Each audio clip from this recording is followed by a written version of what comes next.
प्यारे बच्चों, GS success Hindi classes में आप सबका स्वागत है। जैसा कि कल के वीडियो में मैंने आपको पद सूरदास का पहला पद पढ़ाया था, चरण कमल बंदो हरिराई। आज हम दूसरा पद पढ़ाएंगे और दूसरे पद में जैसा कि आप देखिए यहाँ पे सूरदास, आप देखिए ये सूरदास पद है। ये पहला आपका चरण कमल बंदो हरिराई, इसको मैंने पहले वीडियो में पढ़ा दिया। अब आपका ये दूसरा अभिगत गत कछ कहत नावे। बच्चों एक चीज़ आपको पहले स्पष्ट कर दूं, क्लियर कर दूं कि सूरदास के बारे में, सूरदास साकार ब्रह्मा की उपासना करते थे, साकार ब्रह्मा की उपासना करते थे। और जैसे कबीरदास जी हैं वो निराकार ब्रह्मा की उपासना करते थे। साकार किसको कहते हैं बच्चों? साकार मतलब जो आकार के साथ हो। जैसे सूरदास जी श्री कृष्ण की उपासना करते थे। इनकी रचनाओं में सिर्फ श्री कृष्ण की वर्णन होता है। उन्हीं की आराधना करते हैं, उन्हीं की भक्ति करते हैं, उन्हें अपना प्रभु मानते हैं। तो श्री कृष्ण क्या थे? एक मानव के रूप में थे, यानी वह एक आकार के साथ थे। आकार के रूप उनका एक आकार था, इसलिए ये श्री कृष्ण को अपना भगवान मानते हैं, प्रभु मानते हैं। तो इसलिए साकार ब्रह्मा के उपासक माने गए। तुलसीदास जी, श्री कृष्ण, तुलसीदास जी, सूरदास, ये दोनों लोग साकार ब्रह्मा के उपासक हैं। जबकि मलिक मोहम्मद जैसी, कबीरदास, ये सब निराकार ब्रह्मा के उपासक हैं। तो अब इस पद में क्या है? अभिगत गति कछ कहत नाम है, इसको हम पढ़ते हैं। इसमें सूरदास जी निराकार ब्रह्मा की साधना को कठिन बताया है, निराकार ब्रह्मा की साधना को कठिन बताया है और साकार ब्रह्मा की उपासना को सरल बताते हुए उसका समर्थन किया है। तो अब देखिए इस पद के माध्यम से कैसे निराकार ब्रह्मा को कठिन बता करके फिर साकार ब्रह्मा की उपासना का समर्थन कर रहे हैं। अब पढ़ते हैं। अभिगत गति कछ कहत न आवे। अभिगत माने निराकार ब्रह्मा, गति माने स्थिति यानी दशा, कछ माने कुछ भी, कहत माने कहते, न आवे माने नहीं आ रहा है। निराकार ब्रह्मा की स्थिति के बारे में कुछ भी कहते नहीं आ रहा है, यानी कुछ भी कहते नहीं बन रहा है। इस लाइन को क्लियर देखिए बच्चों, व्याख्या में कुछ भी लिखिए लेकिन भाव क्लियर होना चाहिए। मतलब बात जो आप कर रहे हैं इस लाइन का भाव क्लियर होना चाहिए। हम आपको 2-3 रूप में इसको बता देंगे, जो भी सरल आपको लगेगा लिख लीजिएगा। अभिगत गति कछ कहत न आवे। निराकार, अभिगत माने निराकार ब्रह्मा, गति माने स्थिति यानी दशा। निराकार ब्रह्मा की स्थिति के बारे में कुछ भी, कछु माने कुछ भी, कहत न आवे कहते नहीं आ रहा है, कहते नहीं बन रहा है।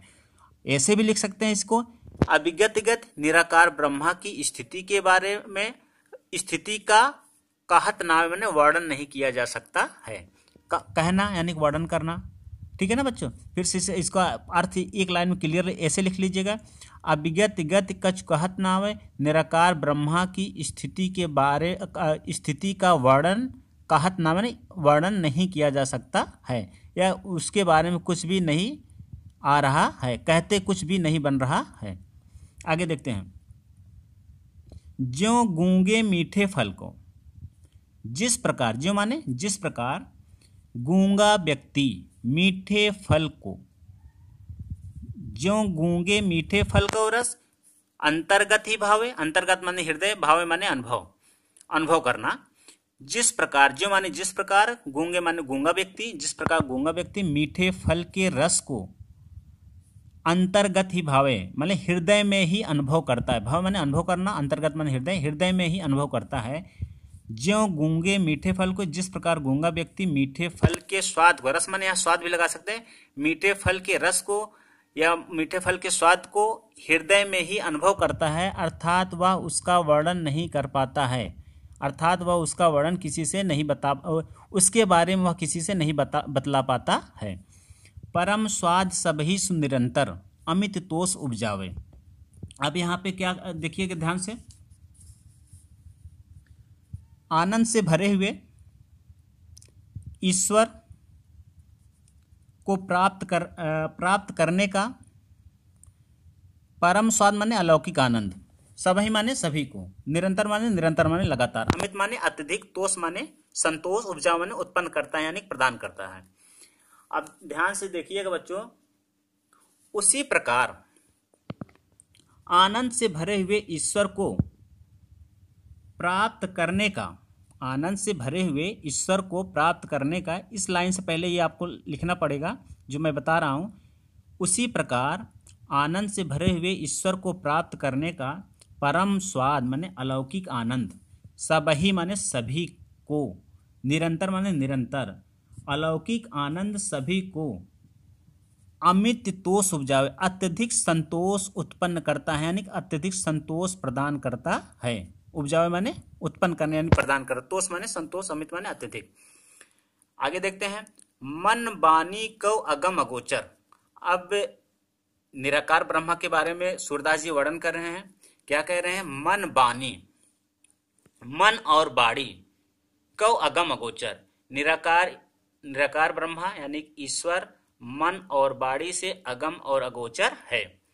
निराकार ईश्वर यानी कि ईश्वर मन और बाणी से अगम और अगोचर है। अगम माने अगम में, जहां पहुंचना कठिन हो। अगम माने जहां पहुंचना कठिन हो। अगोचर माने इंद्रियां जिसका अनुभव नहीं कर पाती। यहाँ बच्चों एक चीज बता दो, अगोचर माने, गोचर माने देखना होता है, अगोचर माने यानी हमारी आंखें जिसको नहीं अनुभव कर सकती उसे अगोचर कहा जाता है। इंद्रिया में क्या क्या शामिल होता है मैं बता दूं 2 लाइनों में। आपके शरीर के बाहरी हिस्से ने, आपके शरीर के जो बाहरी अंग होते हैं उन्हें इंद्रियां कहा जाता है। जैसे आंख, कान, नाक, हाथ, पैर, ये सब इंद्रियां कहलाती हैं। मन बानी को अगम अगोचर, निराकार ईश्वर को मन और बाणी द्वारा उस परमात्मा तक नहीं पहुंचा जा सकता है। मन और बाणी के द्वारा उस परमात्मा तक, अगम माने नहीं पहुंचा जा सकता है, जहां पहुंचना कठिन अर्थात नहीं पहुंचा जा सकता है। अगोचर इंद्रियां जिसका अनुभव करने में समर्थ नहीं है। अगोचर माने इंद्रियां जिसका अनुभव करने में समर्थ नहीं है, इंद्रियां जिसका अनुभव करने में भी समर्थ नहीं है। सो जाने जो पावे, सो जाने, जाने माने जान सकता है, उसे वही जान सकता है जो पावे, जो उसे प्राप्त करता है। उसे वही जान सकता है जो उसे प्राप्त करता है। रूप रेख गुण जात जुगत बिन निरालंब कित धावे। उस निराकार ईश्वर के बारे में, उस निराकार ब्रह्मा के बारे में, रूप रेख गुण जात, उस निराकार ब्रह्मा का न तो कोई रूप है, रेख माने आकृति यानी पहचान, न कोई पहचान है, गुण जिसके गुणों का ज्ञात नहीं है, जिसके गुणों का ज्ञान नहीं है, जात न उसके जात के बारे में पता है, जुगत बिन, और ना ही किसी युक्त से उसे प्राप्त किया जा सकता है। जुगत माने कहते हैं ना, गांव में अक्सर कहते हैं ना जुगाड़, मतलब यहाँ जुगत माने युक्ति, यानी उसे किसी भी युक्ति से भी प्राप्त नहीं किया जा सकता है। निरालंब कित धावे, और निरालंब माने बिना आधार, और मैं बिना आधार के कित माने कहाँ, धावे माने दौड़ू, और मैं बिना आधार के कहाँ कहाँ दौड़ू। आगे देखिए, फिर आगे क्या था, अंत में सूरदास जी कहते हैं अगम विचारे सूरदास, अंत में सूरदास जी कहते हैं मैंने विचार करके देख लिया, यानी क्या देख लिया, सब विध माने सभी प्रकार से निराकार ईश्वर क्या, निराकार ब्रह्म के अगम माने अगम्य है। फिर से इस बात को सुनिएगा, अंत में सूरदास जी कहते हैं कि निर्गुण को सब प्रकार से, निर्गुण को यानी निराकार ईश्वर को, निराकार ब्रह्मा को सब प्रकार, सब विध माने सब प्रकार से, अगम माने अगम में, विचारे माने मान करके, सब प्रकार से अगम मान करके सूर्य सगुन पद गावे। सगुन माने साकार ब्रह्मा का पद गाता हूं। फिर इस लाइन को क्लियर कर दे बच्चों, इसमें थोड़ा सा दिक्कत हो रही थी, बस 1 मिनट। विचारे माने विचार करके। सूरदास जी, अंत में सूरदास जी कहते हैं कि निराकार ईश्वर के बारे में, निराकार ब्रह्मा के बारे में सभी प्रकार, सब विद मैंने सभी प्रकार से विचार करके देख लिया, सभी प्रकार से विचार करके देख लिया कि वह अगम है। ताते इसीलिए सूर्य सगुण पद गाओ, इसीलिए मैं सगुण ब्रह्मा का पद गाता हूँ, अर्थात सगुण ब्रह्मा का वर्णन करता हूँ। गाओ मैंने यहाँ गाता हूँ यानी वर्णन करता हूँ। सब इस ताते मैंने इसीलिए मैं सगुण ब्रह्मा का पद गाता हूँ यानी सगुण ब्रह्मा का वर्णन करता हूँ। बच्चों आज का ये आपका पद समाप्त हुआ। अब अगला पद अगले वीडियो में। Okay, thank you.